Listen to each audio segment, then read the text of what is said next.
Congress senior నేత జానారెడ్డి మీడియాతో మాట్లాడుతున్నారు. లైవ్ చూద్దాం. ఎన్నికలు పోయినటువంటి విధం చాలా అభ్యంతరకరం. ఇందులో సహేతుకమైనటువంటి సమాధానం లేనటువంటి విషయం. మీరు ప్రశ్నించినప్పుడు కూడా మీరు ఆ సమాచారం రాబట్టలేకపోయిన విషయం మీ అందరికీ తెలుసు. దీన్ని ప్రజల పక్షాన తీవ్రంగా ఖండిస్తున్నాను. ఆయన నిన్న ఏదైతే రద్దు చేసిన తర్వాత మాట్లాడినటువంటి తీరు, పైగా ప్రజలందరికీ ఎందుకు పోతున్నారో సమాధానం చెప్తారని మీరు భావించినారు, మేము భావించినాం. అది మాట్లాడకుండా కేవలం మేము ఆయన చెప్పినటువంటి విధం ఏంటిదంటే, ఎన్నికలకు పోతున్నటువంటిది ఆ ఇంగ్లీష్ వర్డ్ ఏదో ఆ తెలుగులో మీకు తెలియపరచాలి. ఏది ప్రిజిబిలిటీ ఏదో ప్రెజిలిటీ అనేటువంటి విషయం. అంటే రాజకీయ అనిశ్చిత పరిస్థితుల మూలాన పోతున్నాననేటువంటిది. ఇది వాస్తవమా? రాజకీయ అనిశ్చితం ఉన్నదా లేక రాజకీయ కలుషితం ఉన్నదా? ఒకవేళ రాజకీయ కలుషితం ఉంటే ఆ రాజకీయ కలుషితానికి ఆద్యులెవరు, బాధ్యులెవరు? అనేక మందిని ఫిరాయింపులను చేసి అనేక మంది ఫిరాయింపులకు ప్రోత్సాహం ఇచ్చి రాజకీయ కలుషితం, రాజకీయ అనిశ్చితి, రాజకీయటువంటి గందరగోళం కలిగించినటువంటి టీఆర్ఎస్ ప్రభుత్వం ఆ పార్టీకే ఇది వర్తిస్తుంది అనేటువంటి విషయాన్ని ప్రజలు గమనించాలి, మీరు ఆలోచించాలి, విశ్లేషించాలని చెప్పి మీ అందరికి మనవి చేస్తున్నాం. అంతేకాదు, అసలు ప్రజాస్వామ్యం పైన నమ్మకం ఉన్నదా లేదా టీఆర్ఎస్కి అనేటువంటిది ప్రధానమైనటువంటి విషయం. మొత్తం మనం ప్రజాస్వామ్యాన్ని నమ్మి మెజార్టీ ఇచ్చినటువంటి యొక్క పక్షం ప్రభుత్వంలో ఉంటుంది, పరిపాలన సాగిస్తుంది. మెజార్టీ లేనటువంటి పక్షం ప్రతిపక్షంగా ఉంటుంది, ప్రజా సమస్యల్ని లేవనెత్తుతుంది, సమస్యల పరిష్కారానికి సలహా ఇస్తుంది లేక నిలదీస్తుంది. అంటే సమస్యల్ని మేము నిలదీయటమో సమస్యల్ని మేము లేవనెత్తటమో ఇది ప్రజాస్వామ్యమా కాదా? కానీ ఈ రాష్ట్రంలో అనిశ్చితంటే ఇక ప్రతిపక్షం ఉండనవసరం లేదు, ఎవరు మాట్లాడనవసరం లేదు, డిసెంట్ వద్దు, ఆ తర్వాత విమర్శ వద్దు అనేటువంటిది ఇది ప్రజాస్వామ్యానికి చేట కాదా అనేటువంటిది మీరందరూ ఆలోచించాల్సిన అవసరం ఉంది. అందుచేత వారు చెప్పినటువంటి దాని యొక్క సమాధానం ప్రజాస్వామ్యానికే చేటు అని చెప్పి మీ అందరికీ నేను తెలియజేస్తున్నాను.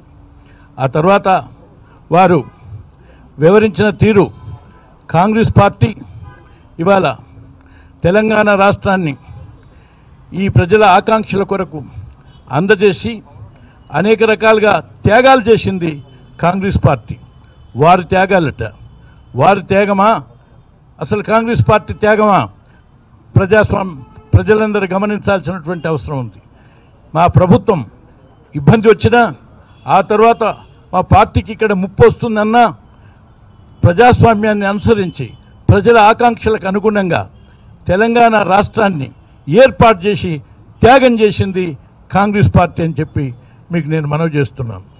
అలాంటి కాంగ్రెస్ పార్టీని ఆ తర్వాత వాటి అధినేతల్ని నాట్ ఓన్లీ ఇవాళ కాదు, నెహ్రూ దగ్గర నుంచి ఇందిరాగాంధీ దగ్గర నుంచి ఇప్పుడున్న రాహుల్ గాంధీ వరకు వారు మాట్లాడినటువంటి కుసంస్కారం, ఆ తర్వాత పరిణితి లేనటువంటి యొక్క రాజకీయ మాటలు, అంతేకాదు వారు మాట్లాడినటువంటి విషయాన్ని కుసంస్కారానికి, అధికార దర్పానికి సంకేతం అని చెప్పి మీకు తెలియజేస్తున్నాం. ప్రపంచంలో మొత్తం కీర్తించినటువంటి నెహ్రూ, అందుకు ఆయన త్యాగం చేసి ఏండ్ల తరబడి జైళ్ళలో మగ్గినటువంటిది, ఆస్తులన్నింటినీ త్యాగం చేసినటువంటి నెహ్రూ యొక్క కుటుంబం, ఆ తర్వాత ఉగ్రవాదుల చేతుల్లో బలిదానానికి ఆయన కూడా ఎరవనటువంటి ఇందిరాగాంధీ, ఆ పరంపరనే సాగించి ప్రజలకు నిలబెట్టాలని వచ్చినటువంటి రాహుల్ గాంధీ యొక్క విషయాన్ని ఈరోజు ఆయన ఏ అధికారాన్ని పుచ్చుకోలేదు, లేక ఏ అధికారాన్ని మొత్తం ప్రజలు ఇవ్వలేదు. అయినా మొత్తం జీవితాన్ని త్యాగం చేసి ఆ మొత్తం కాంగ్రెస్ పార్టీ యొక్క వారసత్వాన్ని నిలబెట్టాలనేటువంటి ఆశయంతో ముందుకు సాగుతున్నటువంటి విషయాన్ని గుర్తుంచుకున్నప్పుడు మీరు ఆయన వివరించినటువంటి మాటలు అసలు బఫూను అనేటువంటి మాట అంటే ఇది టీఆర్ఎస్ పార్టీ ఆ ప్రభుత్వం వ్యవహరిస్తున్న తీరే బఫూన్ చర్యలుగా ఉన్నాయని ప్రజలందరూ అనుకుంటున్నటువంటి విషయం. రోజు ఆ సోషల్ మీడియాలో ఉన్నటువంటి యొక్క అంశాలని మీరు గుర్తిస్తే దీనికి ఏ విధంగా ఉన్నది ఈ సంస్కారం అనేటువంటిది మీరు గమనించాలి. అంటే అందితే జుట్టు లేకుంటే కాళ్ళు పట్టుకునేటువంటి ధోరణి సంస్కృతి ఇవాళ టీఆర్ఎస్ ప్రభుత్వాన్ని టీఆర్ఎస్ పార్టీది అనేటువంటి విషయం ప్రజలందరూ గమనించాలి. ఇన్ని త్యాగాలు చేసి స్వాతంత్ర్యం కొరకు త్యాగాలు చేసినటువంటి పార్టీ ఆ తర్వాత ఈ దేశాన్ని అన్ని కులాల మతాల సామరస్యాన్ని కాపాడి శాంతి భద్రతతో పాటు అంతర్జాతీయంగా ఖ్యాతిగాంచినటువంటిది అనేక అభివృద్ధికి మూలమైనటువంటి కాంగ్రెస్ పార్టీని మాటిమాటికి ఈ విధంగా మాట్లాడినటువంటి యొక్క పరిస్థితులు ఉంటే ఇవాళ ప్రజలందరూ నిజంగా కాంగ్రెస్ పార్టీ ద్వారా ఈ దేశ అభివృద్ధిని లేక ఇవాళ అనుభవిస్తున్నటువంటి ప్రజలు తగినటువంటి గుణపాఠం ఈ పార్టీకి చెప్పాల్సినటువంటి అవసరం ఉంది.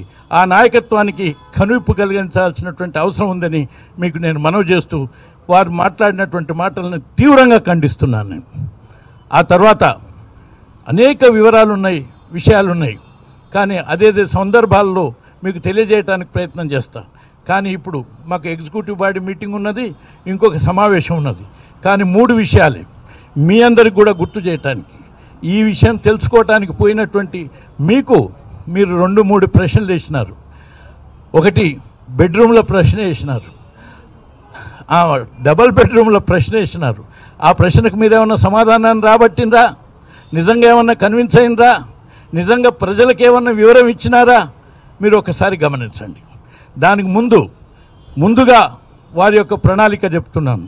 మీకు చెప్పినటువంటి విషయాలు నేను టీవీలో చూసినటువంటిది 99.9% మా ప్రణాళికని అమలు చేసినామని చెప్పిన మాట మీకు గుర్తే ఉంది నిన్న. కానీ మీకు ఇక్కడ గుర్తు చేస్తున్నాను, ఈ మొత్తం బుక్లో ఉన్నటువంటి అంశాలు చాలా ఉన్నాయి. వాటిని అన్నిటి జోలికి పోకుండా ఇదిగో 17 ఆయన ప్రణాళిక 17 అంశాల మీద ఇది ఆఖరికి సారాంశంగా ఇచ్చినటువంటిది. ఈ 17 అంశాలలో 10 అంశాలు పూర్తయినాయా ఇప్పుడు ఆయనకు సవాల్ చేస్తున్నా, ప్రజలకు గుర్తు చేస్తున్నా, మీ విశ్లేషణకు అందిస్తున్నానని చెప్పి మీకు మనవి చేస్తున్నాను. దీంట్లో చూడండి, ఏదేదైందో కాలేదో మీకు ఒకసారి. బలహీన వర్గాల వారికి 2 బెడ్రూమ్ల హాలు, కిచెన్, టాయిలెట్ ఇది అయిందా? లేదు కదా, మీ అందరికీ తెలుసు కదా. రైట్. ఎస్టీలకు 12% రిజర్వేషన్ అయిందా? మీరు ఒకసారి ఆలోచించండి. కానీ ఆయన అందులో చెప్పింది తండాలని పంచాయతీలకు కాగితం ఇచ్చేటువంటిది, అది కాగితం ఇచ్చేది అభివృద్ధి అనేటువంటి మాట చెప్తూ, అంటే తల తీసేసి తోక తీసేసి ముండెం చూయిస్తూ సమాధానం చెప్పినటువంటి విధం ఉన్నది. అంటే 12% రిజర్వేషన్ 10%కి నిర్ణయించి పంపినటువంటిదే. అది అయిందా? లేదు. చరిత్రలో ఎన్నడూ లేని విధంగా 12% రిజర్వేషన్ మైనార్టీకి ఏర్పాటు చేసినామను. ఇది అయిందా? లేదు. 2 లెక్కేసుకోండి. దళితులకు ప్రత్యేక అభివృద్ధి కోసం 5 ఏళ్లలో 50,000 కోట్లు ఖర్చు పెడతామన్నారు. ఇది అయిందా? లేదు. దళితులకు 3 ఎకరాల భూమి 1 సంవత్సరం పెట్టుబడి అందించే సౌకర్యం, ఇది అయిందా? లేదు. గిరిజనులకు 3 ఎకరాల భూమి అయిందా? లేదు. రైట్. ప్రతి శాసనసభ నియోజకవర్గానికి 1,00,000 ఎకరాలకు సాగునీరు. అంటే ఆయన చెప్పినటువంటి ప్రణాళికల్ని 119లో 25 నియోజకవర్గాలు అర్బన్ ఏరియాలో వస్తాయి. దాంట్లో పోతే ఇప్పటికే సుమారు కొన్ని నియోజకవర్గాలకు పార్షియల్గా ఉన్నది, 72 నియోజకవర్గాలకు లేదు అని. అంటే 1,00,000 ఎకరాల చొప్పున ఇవాళ నీరు అందిస్తానన్నటువంటి విషయం ఒకవేళ ఈ 5 సంవత్సరాలే కాదు, ఇంకొక 10 సంవత్సరాలకైనా అందజేస్తాడా అని నేను ఛాలెంజ్ చేస్తున్నాను. ఇది మీరు ఒకసారి ఆలోచించాలి. అంతే విషయం కాదు,